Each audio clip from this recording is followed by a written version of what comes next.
우리 성도님들 한 3일 동안도 평안하셨습니까?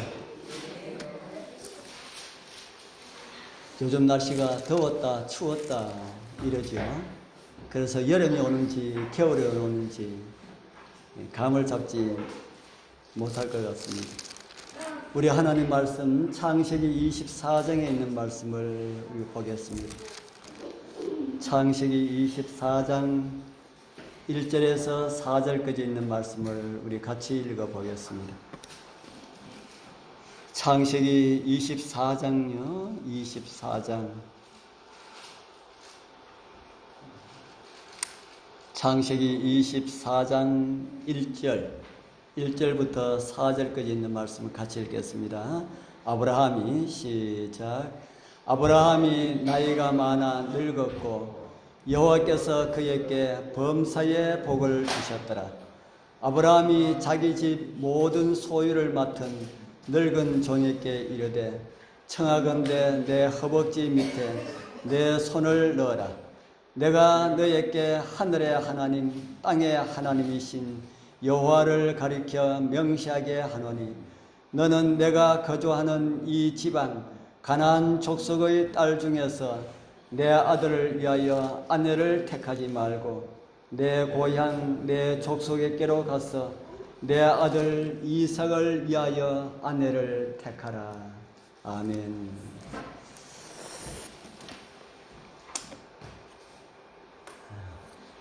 오늘은 창세기 24장 전반부에 있는 말씀을 가지고 이 이삭의 결혼이라고 하는 이런 제목으로 좀 말씀을 좀 생각을 해보도록 하겠습니다.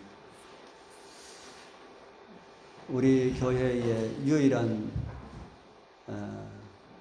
청년이 있는데 오늘 빠졌네요. 결혼 문제에 대해서 좀 더 깊이 좀 생각하면 좋겠다 하는 그런 마음이 있었는데 우리가 창세기를 읽어보면은 창세기 23장까지는 이 아브라함이 아주 주인공으로 활동을 했던 그런 기록을 볼 수가 있습니다. 이제 창세기 24장은 아브라함의 시대가 접어들고 그의 아들 이삭의 시대가 도래함을 보여주는 그런 장입니다. 창세기 12장에서 24장까지 정말 성경장도 길지만은 아브라함의 인생의 여정도 정말 쉽지 않은 그런 나그네 길을 걸었습니다.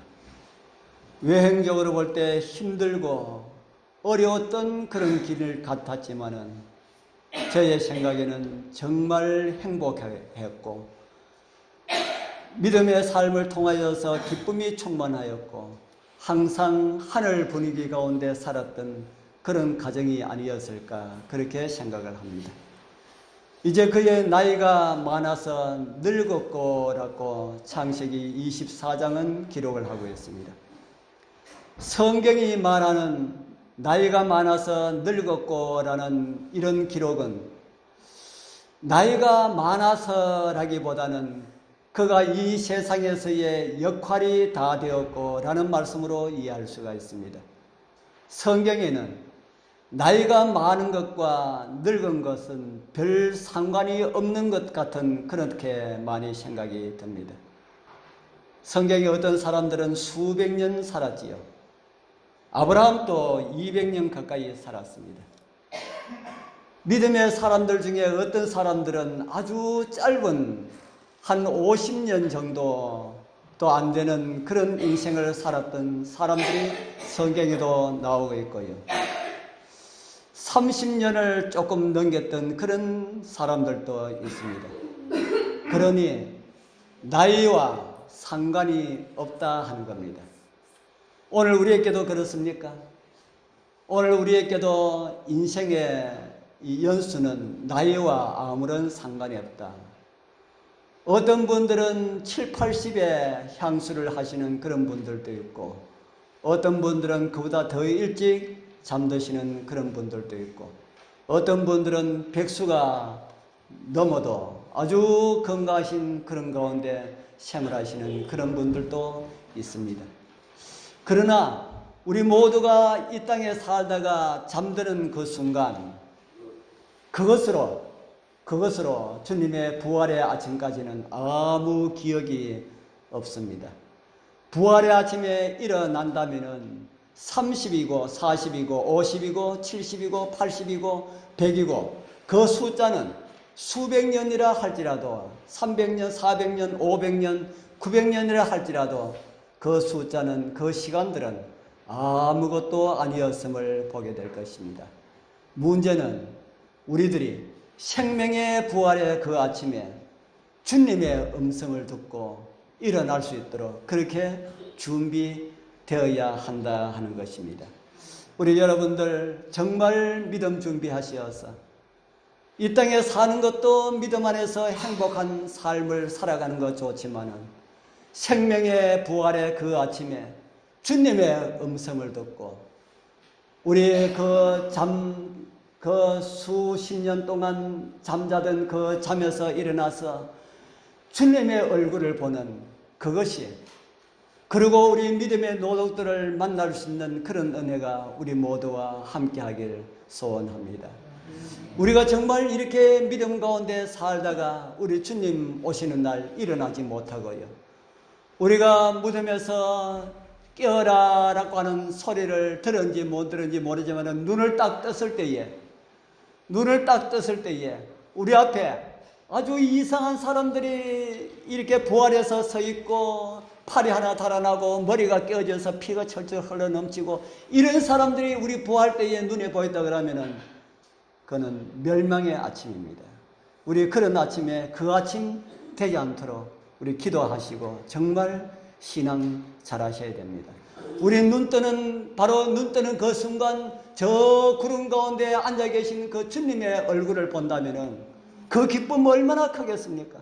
무덤 속에서 쫓아나와서 오 주님 얼마나 제가 기다렸는지 아십니까? 물론 잠자면서 기다렸지만은 우리 주님의 백성들로 살아가게 되길 바랍니다. 이제 아브라함이 나이가 많아서 한 가지, 자기가 죽기 전에 한 가지 꼭 하여야 할 일이 있다라고 그렇게 생각을 했습니다. 하나뿐인 아들을 장가를 보내야 하는데 아직 보내지를 못하였습니다. 아브라함에 있던 그 당시에 나이 40은 늦은 나이가 아님에도 아브라함은 속히 며느리를 보지 못하여서 그런 마음의 안타까움을 가지고 있었을 것이라는 생각이 듭니다. 왜냐하면 얼마 전에 사랑하는 아내 사라를 잃었거든요.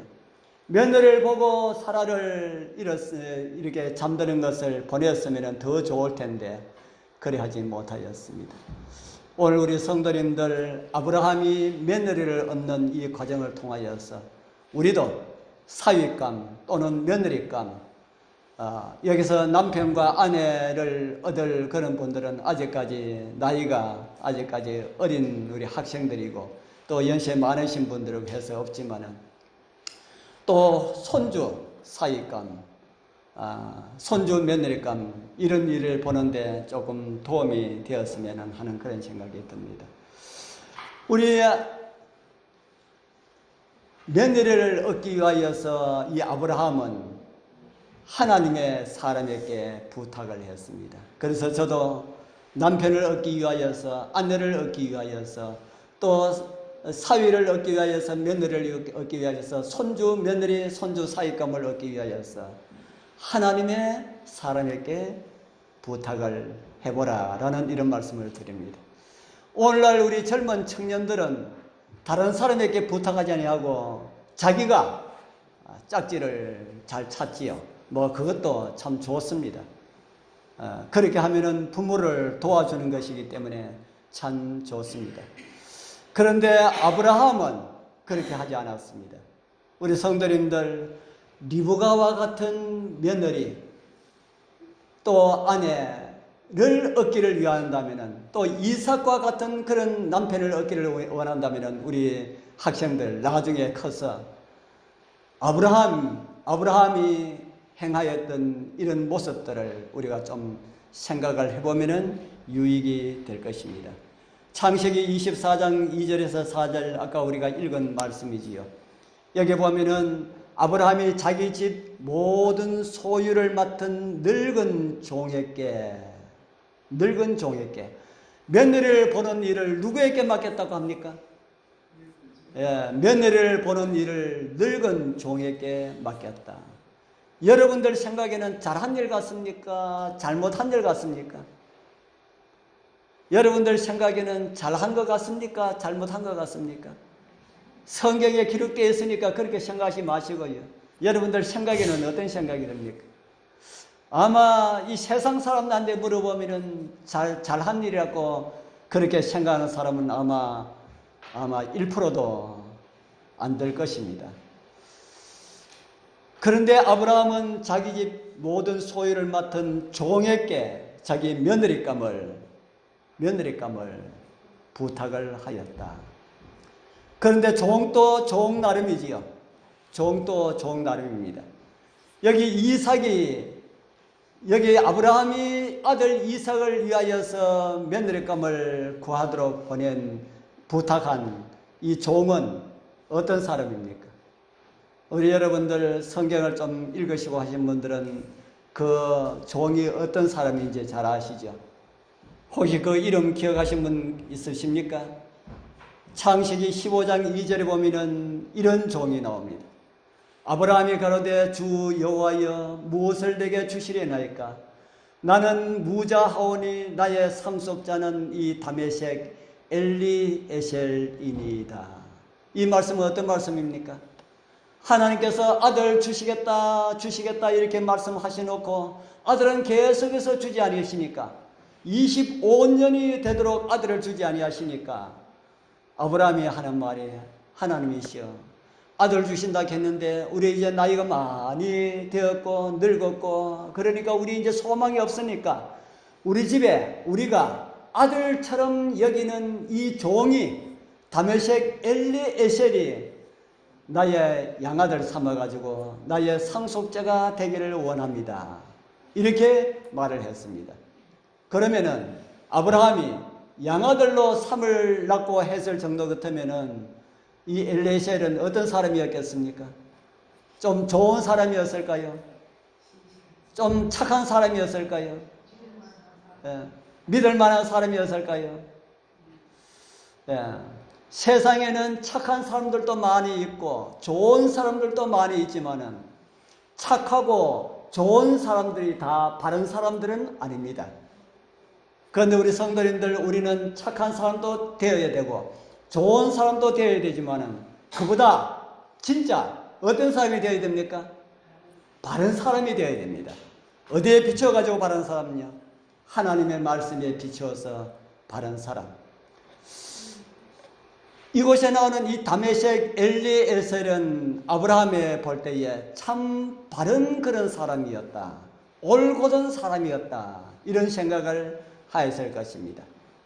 우리 젊은 사람들 보면은 참 착하고 바르다. 참 신앙심도 있구나. 이런 젊은 사람들 좀 보셨습니까? 참 딸이 있었으면 사위를 봤으면 좋겠다. 아들이 있었으면 며느리를 봤으면 좋겠다 라고 이렇게 생각한 그런 사람들 보셨습니까?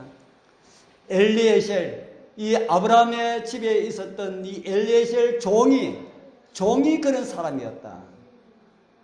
종으로 들어갔지만은 얼마나 신실하게 살았으면은 아브라함의 눈에 자식 삼았으면 좋겠다라고 하는 이런 생각이 들 정도로 그렇게 되었을까요? 그런데 이 엘리에셀도 이제는 나이가 많아서 아브라함과 함께 늙어갑니다. 아브라함의 나이가 이제 140이 넘어가고 있으니까 아마 엘리에셀 나이도 100세가 가까이 되지 않았을까라고 하는 이런 생각을 합니다. 그러니까 성경에서 늙었다라고 하는 표현도 틀리지 않다는 그런 생각을 할 수가 있습니다.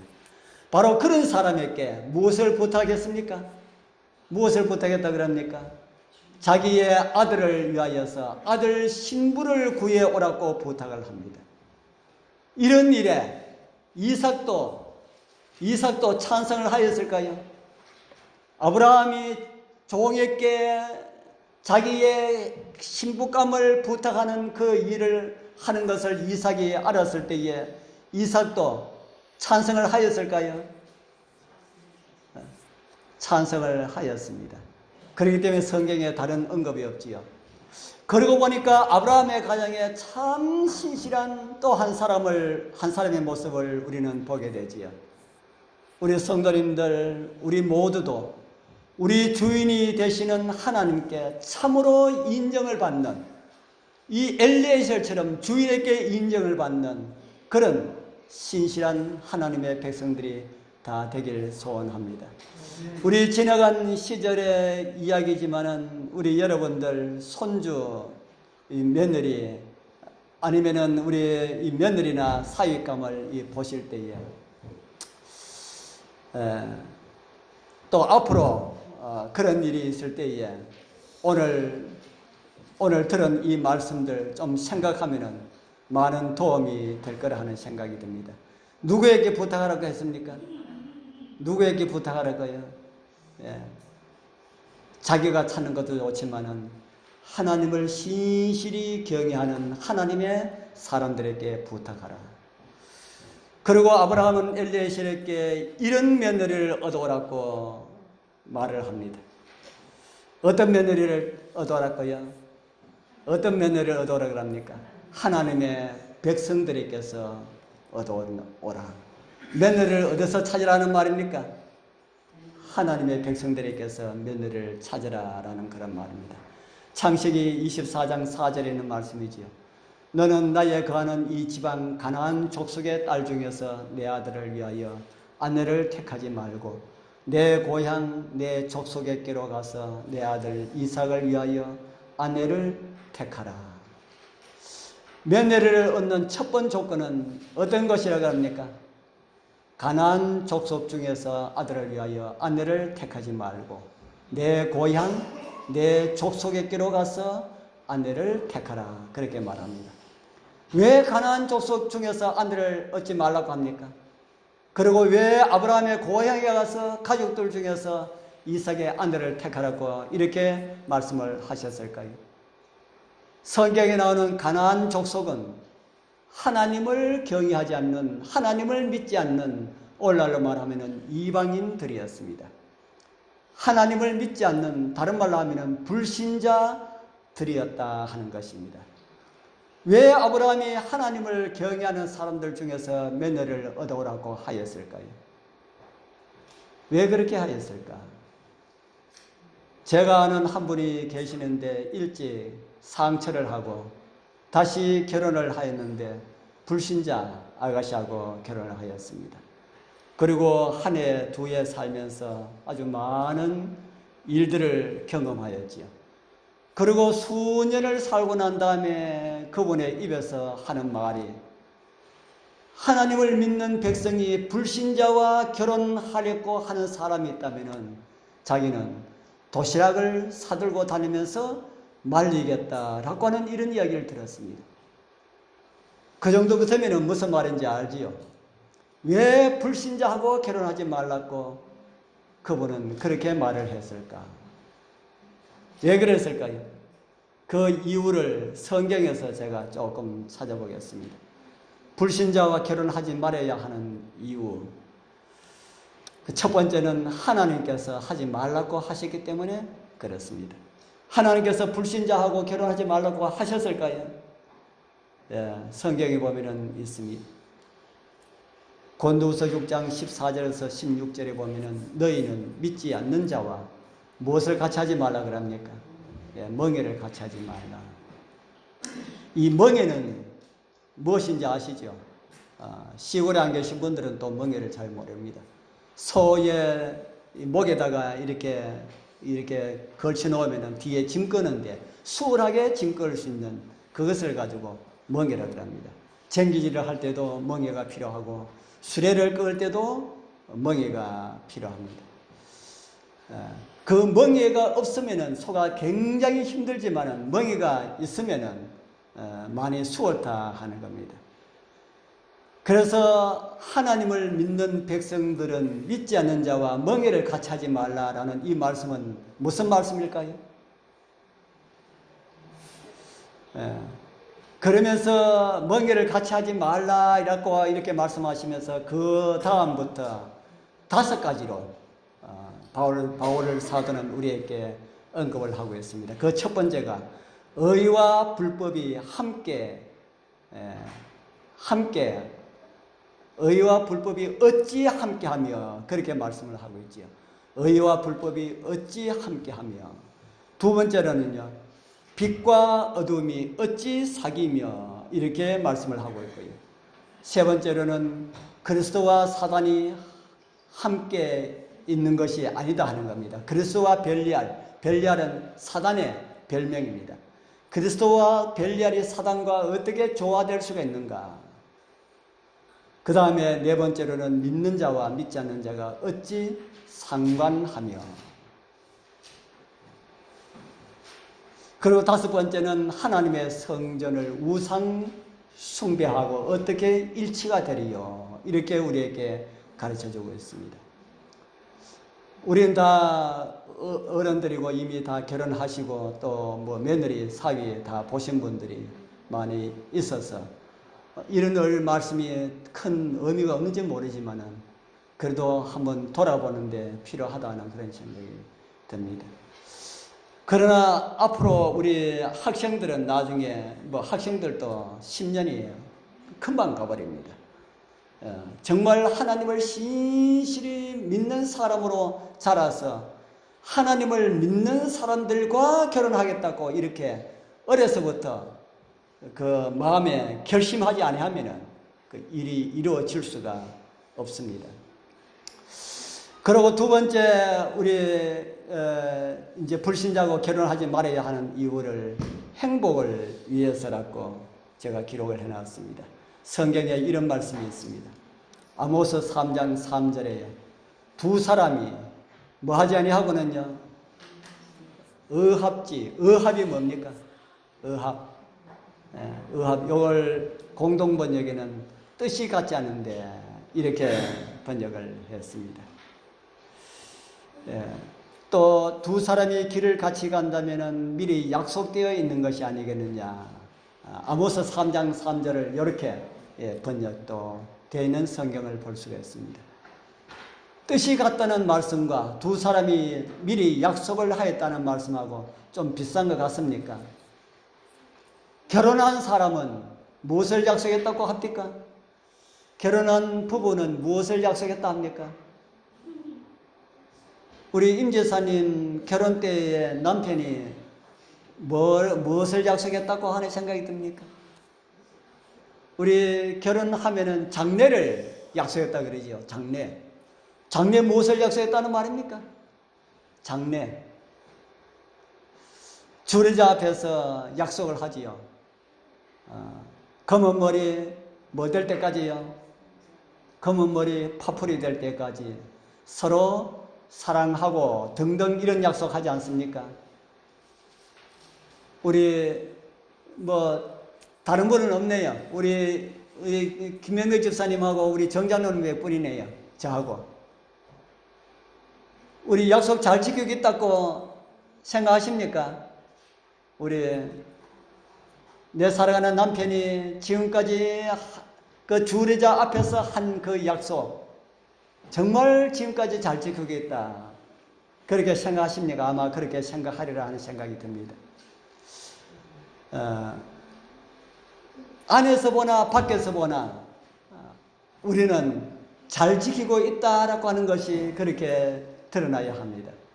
제가 이 이혼율을 보니까 2012년도에 이혼율이 12%였는데 작년 통계를 보니까 12%에서 47%로 올라갔습니다. 아마 금년 지나가면 아마 50% 넘어갈 거다 하는 생각이 듭니다. 47% 되어도 두 사람이 결혼하면은 몇 사람이 깨진다는 말입니까? 두 가정이 결혼하면은 한 가정이 깨어진다. 10가정이 결혼하면은 5가정이 이혼한다 하는 겁니다. 작년 통계가. 왜 그런 일이 일어날까요? 그래서 요즘 아이들은 아예 안 갈라고 합니다. 해봤자 해가지고 마음 안 들면은 갈랐을 건데 하면 뭐 하냐 그러지요. 왜 이런 통계가 나올까요? 왜 결혼한 가정들이 깨어질까? 뭐 하지 못하기 때문에 그렇습니까? 뭐 하지 못하기 때문에요. 두 사람이 뜻이 뭐 하지 못하기 때문에요. 뜻이 안 맞으니까. 우리 김병도 집사님하고 임순희 집사님하고 뜻이 같기 때문에 오이를 키우시고 그러지. 뜻이 같지 않으면 비닐하우스에 있고 여기에 오이 심읍시다. 아니 오이보다 더 못하고 나서 한 사람은 더 못하고 심자 한 사람은 오이 심자 하면은 됩니까 안 됩니까? 뜻이 같지 않으면 안 된다 하는 거지요. 그런데 세상만 그런 것이 아니고 요즘은 우리 재림 성도들의 가정 안에서도 이혼하시는 분들이 참 많이 있다는 그런 이야기를 들었습니다. 제가 알고 있는 한 가정의 남편이 다른 여자하고 바람이 나가지고 아내를 버렸습니다.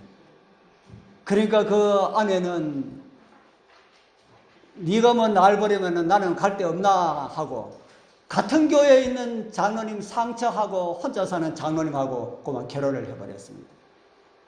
다 저희들 친구들입니다. 참 보니까 참 마음이 안 편하더라고요. 그래서 제가 그런 이야기를 한 집사님에게 그렇게 했더니만은 그 집사님이 아니 남편은 그래도 되고 부인은 왜 그러면 안 되는데 그러면서 저한테 역정을 내시더라고요. 남편은 그래 바람 나가지고 그래 다른 여자하고 사는데 버림받았는데 그 혼자 살아 말이가 좋은 사람 있으면 해야지. 그런 이야기를 들었습니다. 이거 하나님 앞에서 다 죄입니다. 제가 그 사람들한테 그런 이야기 못 했지만은 하나님 앞에서 죄입니다. 성경에는 하나님께서 짝지어 주신 것을 사람이 나누지 못하느니라. 그렇게 성경을 가르쳐 주겠습니다. 결혼할 때 두 사람끼리만 약속한 것이 아니고요. 누구하고 약속했습니까? 하나님과 약속했습니다. 하나님이시여 내가 내 짝지를 평생 같이 살겠습니다. 내가 사랑하고 내가 존경하고 내가 정말 마음을 다하여서 그렇게 사랑하도록 그렇게 하겠습니다. 그렇게 한 겁니다. 하나님과도 약속하고 상대방과도 약속하고 그들 부모와도 약속하고 하객들과도 약속하고 다 이런 약속을 했는데 그런 약속을 다 깨버리고 그걸 우습게 여기고 그래도 하나님 백성이라고 하늘을 가렸고 하는 생각은 저는 참 이기적인 생각이다. 저는 그렇게 생각합니다. 참 이기적이다. 이 땅에서 어떻게 자기 마음대로 살고 하늘까지 가려고 하느냐. 이 땅에서 자기 마음대로 살면은 참 모르겠습니다. 우리 군의교회 성도님들은 뭐 그런 일도 없고 앞으로도 그런 일 있을 일도 없고 아주 참 모범적인 그런 모습을 보여주면서 사셨던 것 같습니다. 그런데 이삭의 결혼은 어땠다 그랬습니까? 자기 부인을 얻는 일을 누구에게 맡겼다고요? 이삭이 자기 부인을 얻는 일을 누구에게 맡겼다 그랬습니까? 자기 아버지에게. 이삭은 아버지에게 맡겼습니다. 아버지에게 맡겼는데 아브라함은 누구에게 맡겼습니까? 아브라함은 자기 집에 신실한 종이지만은 정말 하나님의 사람에게 맡겼다. 이삭이 아버지가 보는 거하고 이삭이 보는 거하고 다르잖아요. 이삭이 볼 때에 아버지 참 어떻게 내 각시를 구하는 일을 네가 가서 얻으라 이렇게 하지 않냐고 어떻게 우리 집에 종에게 오늘날로 말하면 우리 집에 머슴에게 어떻게 이렇게 맡길까 이런 생각할 수도 있었을 텐데 이삭은 그렇게 하지 않았지요. 이삭이 누구를 믿었습니까? 이삭이 하나님만 믿는 것이 아니고 아브라함도 자기 아버지도 신뢰한 그런 모습을 우리에게 보여주고 있죠. 그리고 그 후에 이런 기록을 성경은 우리에게 보여주고 있습니다. 창세기 24장 67절 우리 같이 한번 읽어보겠습니다. 한 번은 읽어야지요. 이삭이 시작. 이삭이 리브가를 인도하여 모친 사라의 장막으로 드리고 그를 취하여 아내를 삼고 사랑하였으니 이삭이 모친 상사 후에 위로를 얻었더라. 아내를 얻고 남편을 얻으면 무엇을 얻는다 하는 겁니까? 위로를 얻는다. 우리 사랑하는 우리 성도님들, 우리 남편과 아내를 통하여서 위로를 얻고 또 사랑하는 가족들을 통하여서 자녀들을 통하여서 하나님께서 주시는 위로를 얻게 되길 바랍니다. 오늘 저는 이삭의 결혼이라는 제목으로 하나님 백성들이 했으면 하는 이런 결혼 문제를 두 가지로 말씀을 드렸습니다. 첫 번째는 하나님의 사람에게 부탁하라라는 말이고요. 두 번째는 하나님의 백성들에게서 얻으라. 불신자와의 이런 결혼은 하나님께서 정말 금하신 것이다. 하나님께서 하지 말라. 그렇게 말씀하셨음을 제가 보여드렸지요.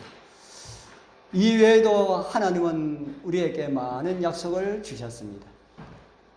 하나님을 신실히 경외하고 따르는 자들에게 그 가정이 어떻게 될 것인지를 하나님께서 우리에게 보여주셨습니다. 하나님께서 주시는 그 은혜를 우리가 얻기 위하여서 우리가 해야 할 일도 있다는 겁니다. 하나님의 말씀에 순종하며 살아라. 순종하지 아니하고 하나님께서 주시는 복만 우리가 얻으려고 그러면 안 되지요. 우리 성도님들, 우리 하나님께서 우리에게 주어진 수많은 많은 것들 있지만은 그거 다 잊어버려도 우리 하나님의 말씀에 순종하며 살아야 한다라고 하는 것, 이 하나는 꼭 기억하게 되길 바랍니다. 그럴 때에 우리가 하나님 말씀에 순종하며 살 때에 우리 하나님께서 우리에게 더 많은 것으로, 더 많은 복으로 채워주십니다. 그런 우리 하나님 백성들로 살아가게 되길 축복합니다. 오늘